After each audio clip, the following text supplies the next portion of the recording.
And moving on to other news, another shocking comment on rape has created ripples across the nation. This time, it is a Neta from Akhilesh Yadav's party.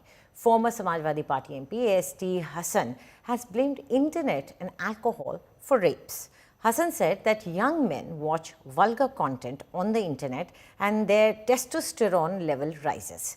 S.T. Hassan added that this hormonal change makes them unable to control their sexual desires, and during this, when a woman or a girl comes around them, she is raped. Another shocking reason mentioned by Hassan was alcohol. He claimed that a man forgets to differentiate between his wife and daughter in an inebriated state. Akhilesh's Neta also demanded stricter punishment for rapists and suggested that rapists should be shot in public. This shocking statement from the Samajwadi Party leader has now stoked a massive political storm. मैं इस बात को मानता हूं कि ये internet बहुत बड़ी वजह है। इंटरनेट के ऊपर जो अश्लीलता इस वक्त छाई हुई है, जब जवान लड़के उसको देखते हैं तो उनका एक हार्मोन टेस्टोस्टेरोन इतना बढ़ जाता है कि वो फिर अपने को सेक्स परफॉर्म करने से रोक नहीं सकते। इस बीच में अगर कोई महिला या कोई लड़की उनके आसपास फंस जाती है तो उसका रेप हो जाता है। शराब पी के आदमी बीवी और बेटी में फर्क नहीं करता। कितने एग्जाम्पल्स हमारे और आपके सामने हैं, लेकिन क्योंकि उससे पैसा मिलता है, फाइनेंस आता है, कोई इस पे बात नहीं करना चाहता। तो हमारे मानना तो यही है कि रेप के लिए बहुत सख्त कानून हो और चौराहों पे उनको गोली मारनी चाहिए। बदजुबानी की एक प्रतियोगिता हो रही है।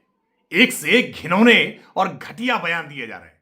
कांग्रेस पार्टी के विधायक फूल सिंह बरैया ने जिस तरह का बयान महिलाओं के प्रति अपनी कांग्रेसी सोच को प्रदर्शित किया था, समाजवादी पार्टी को लगा कि प्रतियोगिता में पीछे कैसे रह सकते हैं। इसलिए समाजवादी पार्टी के सांसद एस.टी. हसन ने उससे भी ज्यादा घटिया बयान देने का काम किया।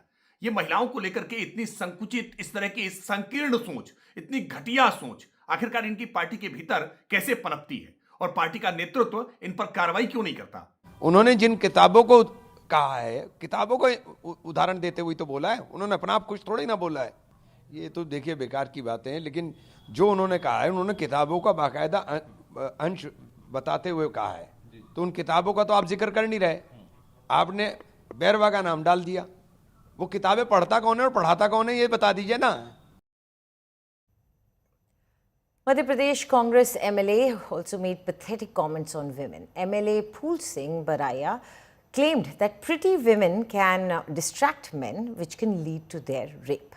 He then went on to say that there are no pretty women in Adivasi, SC, OBC communities. He further said that raping backward women is equal to pilgrimage and that raping backwards is justified in scriptures. Rape की theory ये है कि कोई भी कैसी भी दिमाग का आदमी रास्ते में जा रहा है, उसे खूबसूरत अगर लड़की दिखी, सुंदर, अति सुंदर, तो उसका ब्रेन है वो इधर वो विचलित हो सकता है, तो रेप हो सकता है। आदिवासी में कौन सी अति सुंदर स्त्री है?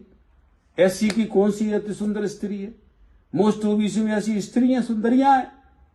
क्यों होता है बलात्कार? उनके धर्म ग्रंथों में इस तरह की निर्देश दिए गए, हिंदू धर्म ग्रंथों में। हाँ, उनके ग्रंथों में। अब हिंदू है कि नहीं है, मैं उनके ऊपर मुझे कुछ नहीं कहना, उनके ग्रंथों में तो ये लिखा है कि इस जाति के साथ सहवास करने पर ये तीर्थ का फल मिलेगा, इसके साथ ये सहवास करने पर फलाना तीर्थ का मिलेगा, इसको ये करेगा।